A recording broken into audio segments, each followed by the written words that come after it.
Yeah, so the intention for this panel is to recap a bit. We have a stronger MEV perspective here than at the opening panel. And Tomasz jumped in again as a short notice moderator, but he's doing a great job in that. And this time he was even a bit more prepared and shared some questions already. So very Sent some questions, but late, yeah. No, great job. You were amazing, especially at the opening. And you'll do it again. But I think that much of what everyone will be saying will be based on what you've all learned over the last 2 weeks. I think the last 2 weeks were somehow pretty substantial, so important for Ethereum community. There was Berlin Interop, Berlin Blockchain Week, there was DAppCon. There was lots of side events, the publications from Flashbots, somehow connecting with the protocol restructuring. And obviously everyone was involved. And then we have MEV Days, Berlin, everything that's here. So if you would summarize that, like what changed in the last 2 weeks, what you've learned in the last 2 weeks, how do you think it shapes the future of Ethereum?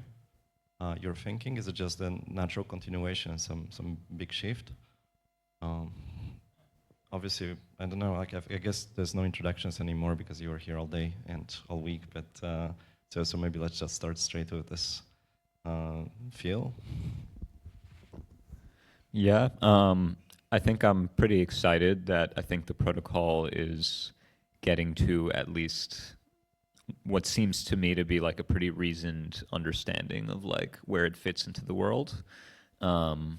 As I covered earlier, I'm still always worried about different things. So many centralization vectors and kind of regulatory maybe things in the US that I do fear still.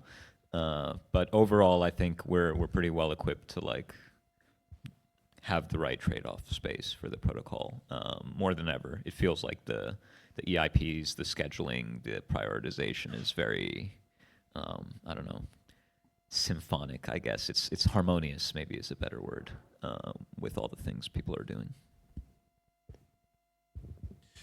So I haven't been here for 2 weeks, so might have not caught everything. I would say overall it's a continuation or more a validation of what I've seen on Twitter from afar and just being on the ground, sort of, yeah, more validation of that. So in a sense, more pragmatic actions, more urgency, I would say, and more clarity, like on a high level. And it's I guess the stuff that, everyone's talking about scaling and UX and blobs and all of that stuff. So I think no grand new things. I think ZK VMs seem a lot closer than they used to. So I think that's basically one more revelation. But in general, it's a continuation and like more crispness overall, which I like.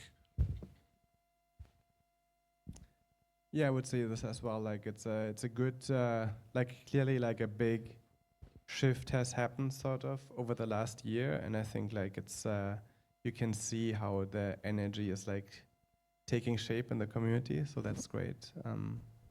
I don't think there were like really major sort of like complete changes of things, but I think like a lot of confirmation of like what we've seen, and yeah. I'm worried that I asked for a feedback for myself publicly and I couldn't say anything bad. Let's focus on some of the work of all of you in relation to the goals for Ethereum and how it's relevant.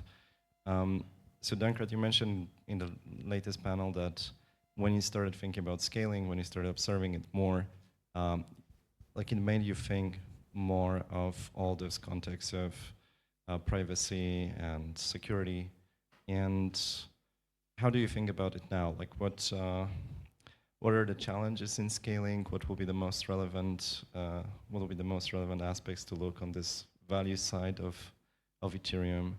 And how do you think we addressed it? Did it help to look at this faraway scaling roadmap to also make you more aware of the challenges? For sure, yes. I mean, I think I liked what Phil actually said earlier in his talk, where he was getting into like, okay, what is actually the core of Ethereum? And I think like in many ways, I see it quite similar. That is like this kind of like resolving of contention, I think. And I think, yeah, we actually need to get even closer to this core and think more about it and like make sure that our scaling roadmap aligns with this. And like, I guess like this was a bit lost in the previous iteration of the scaling roadmap. We didn't really think enough about it. And yeah, so I think like, I think we learned some things, and yeah, I'm looking forward to like keep iterating on it.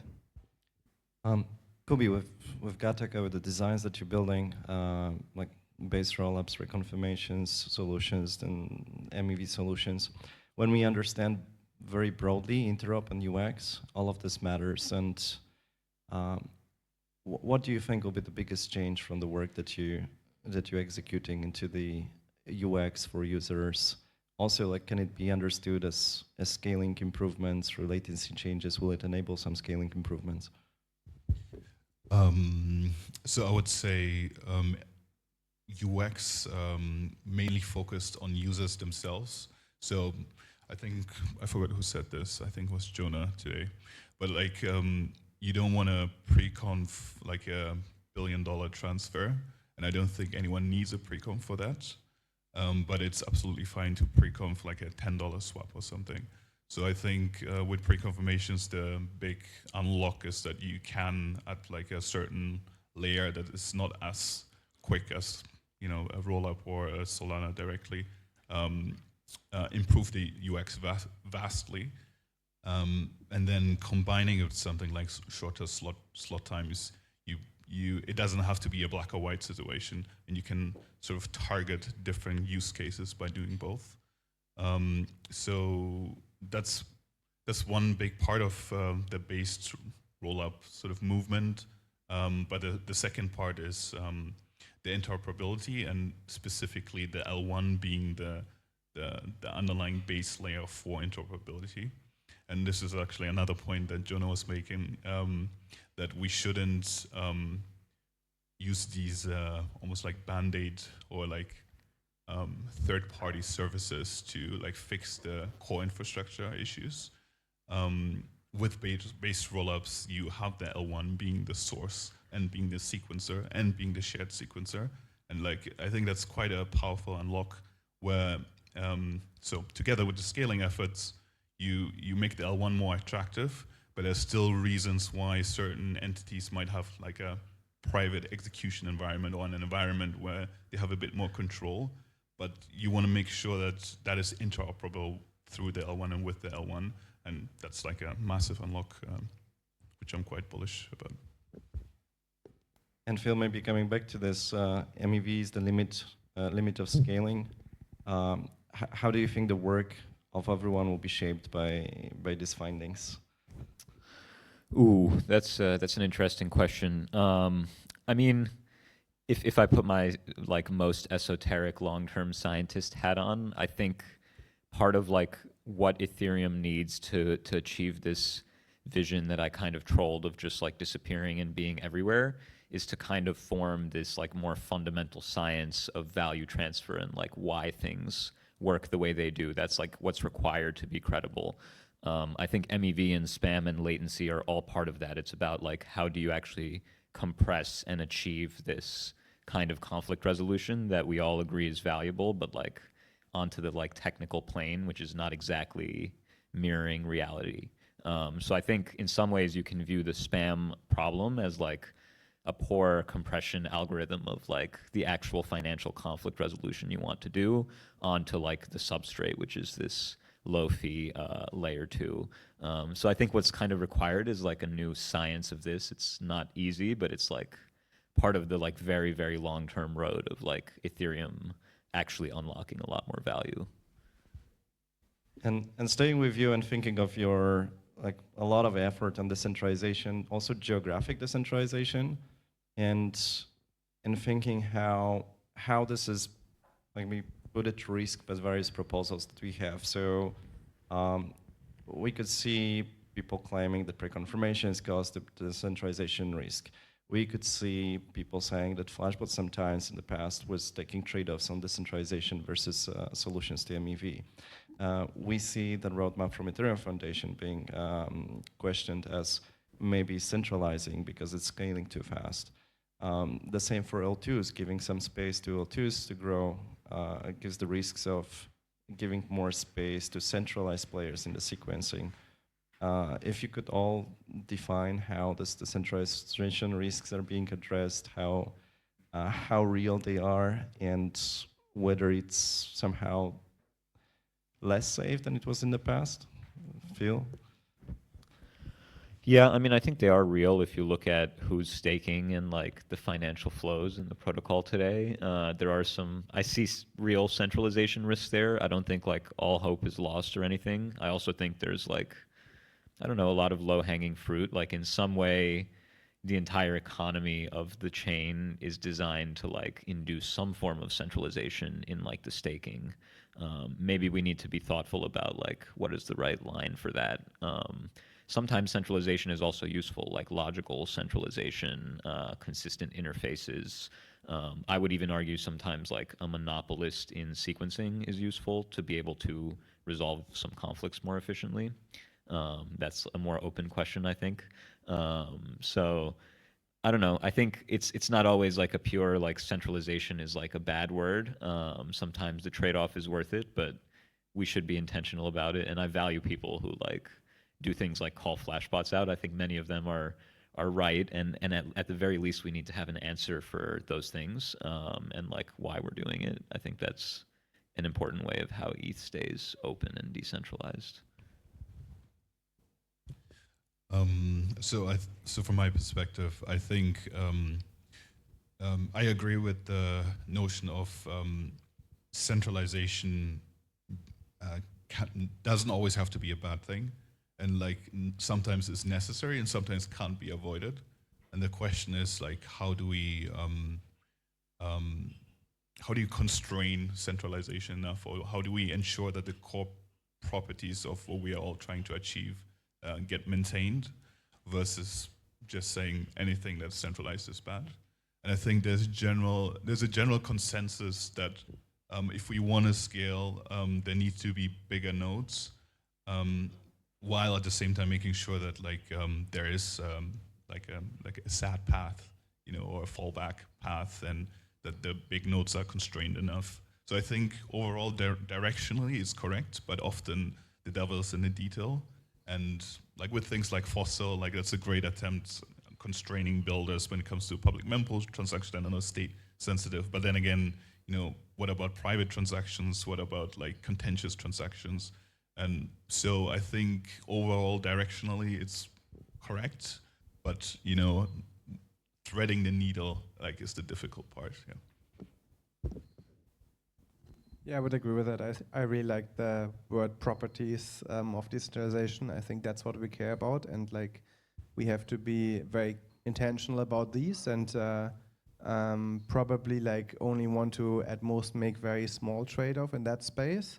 But like in terms of like, for example, size of nodes, we can be actually quite flexible as long as like we have the tech to like constrain them. And when you were talking about the last weeks, Kubi, you mentioned the KVM progress faster than expected. There was AI Day here. People were talking about the future of coordination, AI, how the money changes. All of this may have, like the progress in technology may have surprised you maybe and caused you to all revise your previous strategical planning. So how the AI changes blockchain coordination, MEV solutions, centralization aspects is a question for all of you, but maybe starting with Kubi.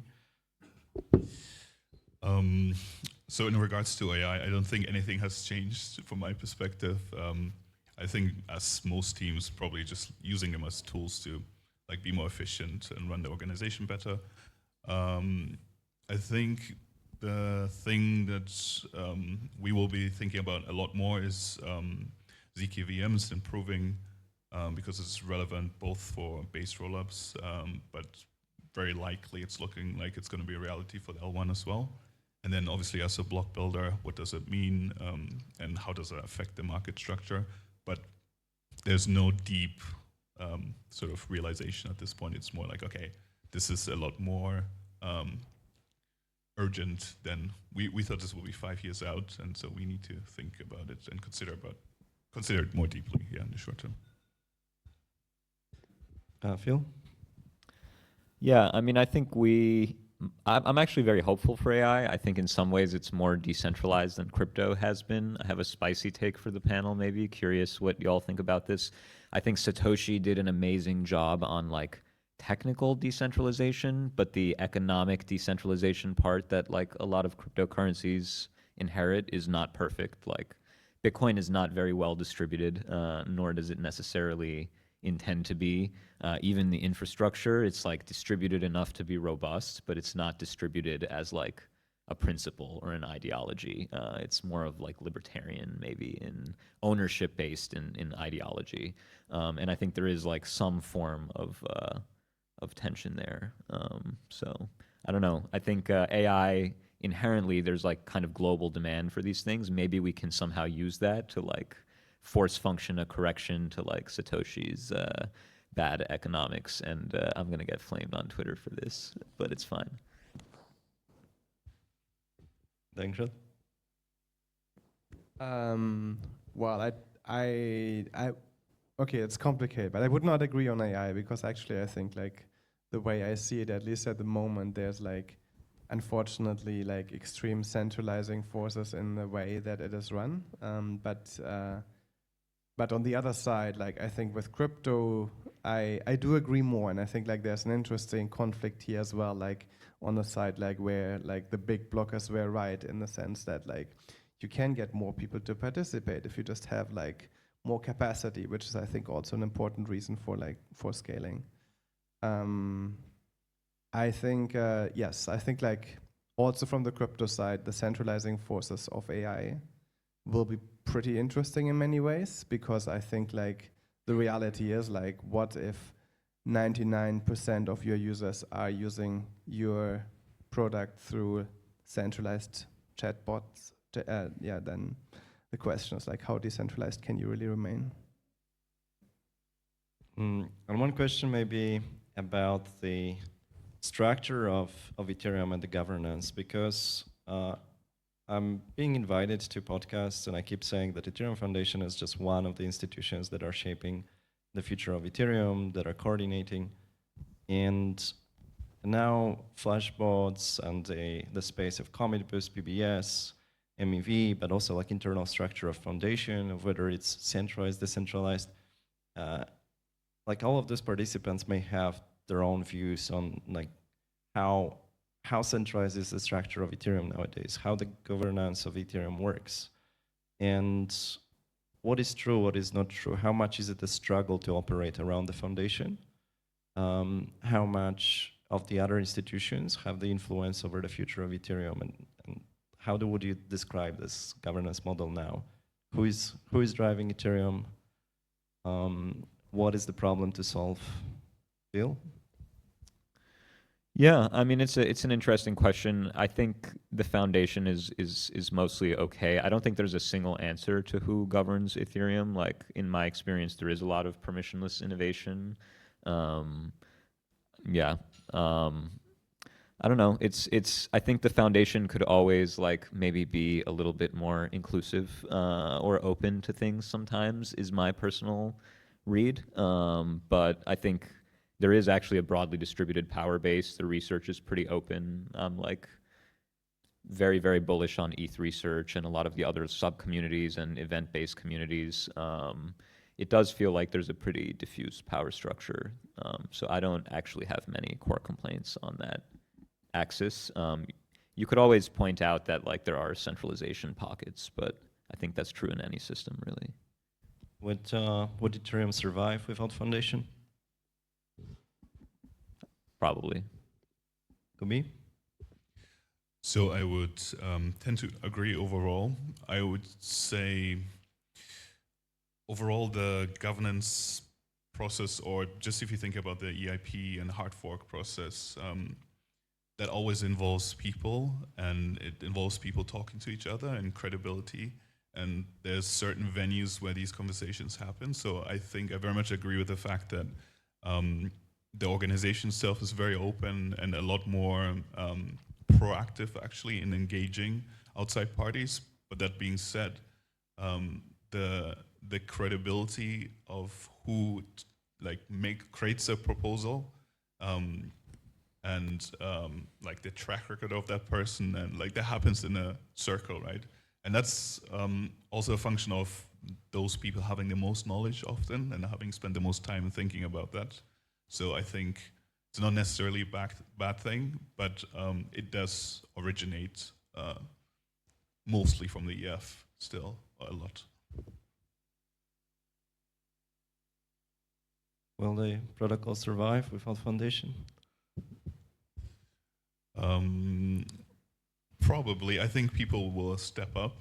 But yeah, no big complaints from my side though. So. Dankrad?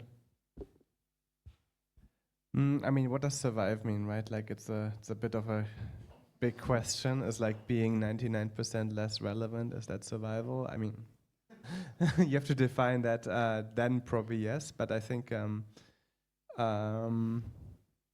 yeah, I mean, I think it's a complicated trade-off, right? Like when you I think actually like some strong influence by the foundation is not bad, because the whole protocol was built inherently so that it is impossible to completely control. Like the whole point was that you can run your own node and you can verify, and like there's like, even if like we were to publish like some contentious upgrade, like it would, like the community would be able to refuse it. And I think like that is really the foundation.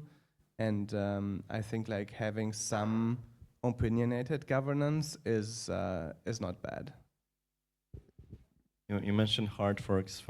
Maybe for all of you, where do you think the biggest challenge for potential future hard forks would be? Like, is it possible? Hard forks. Like the forks that split the disagreement. Do you think it's still possible, or absolutely not possible? And what would lead to maybe like massive failure? The back? Is it the acceleration? Is it MEV? Is it stable coins? Freedom to choose. Dankrad?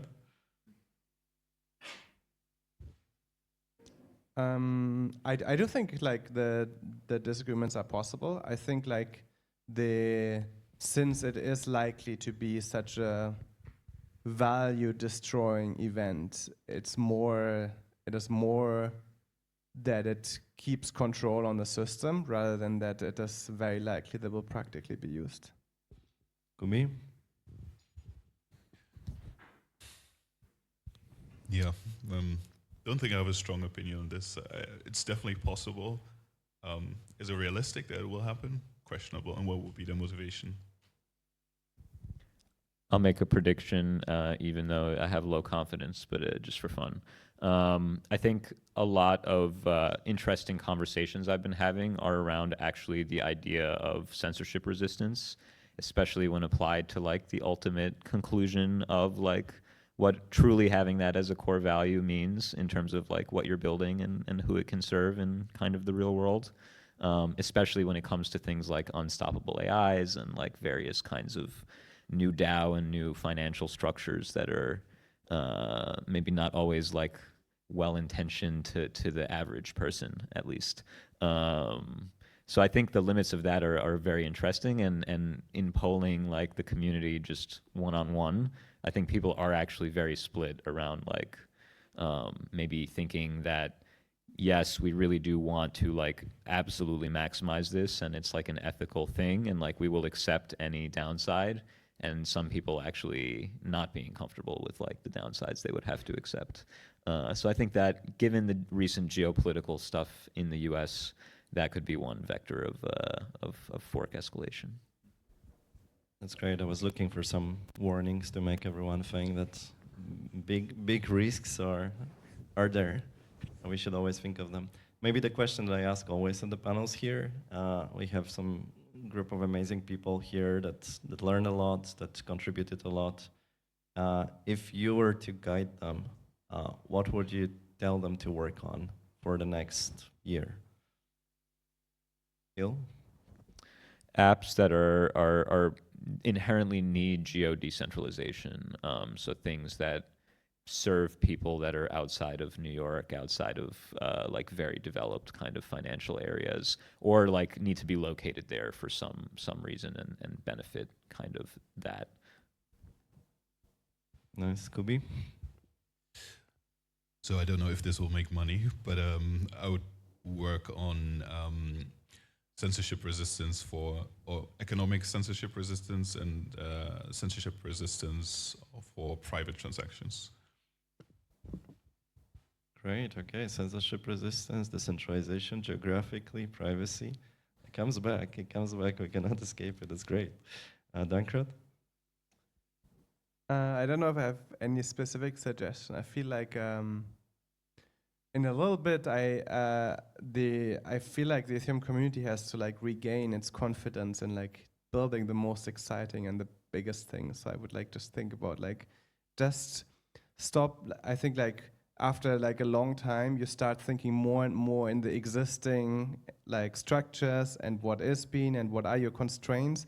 And like at some point, maybe you have to break back out of that and just be like, okay, if I could just do whatever, like what would I do? And maybe in the last 10 years, things have changed so much that now some of the things that you thought were impossible are not possible. I kind of want to turn it back on the foundation side and say like, there were a lot of really cool visions in the early days. There was like the DAO, right? There were like the Ubers that drove themselves and stuff, and like all of these like, why aren't we going back to that now that we have the technology? Like, where's the DAO 2.0? And it's like a massive community-wide thing that's like way too irrational, or the I don't know, self-owning AIs or something like that. It's interesting because I was recording a podcast yesterday where I was talking about it. The second part of the year for the foundation, after we looked at the protocol, should be talking about this big, cool, exciting things that should attract now the next generations of thinkers and builders. And we should revise exactly those ideas from the beginning. We'll have now DAOs. We have DAOs with AI. We have the autonomous machines. They're actually happening. Well, and also with more adoption, maybe we'll be able to play bigger games. So thanks, Dankrad, for the suggestion. I think this concludes the time. Am I right? Yes. Thank you so much. You're amazing.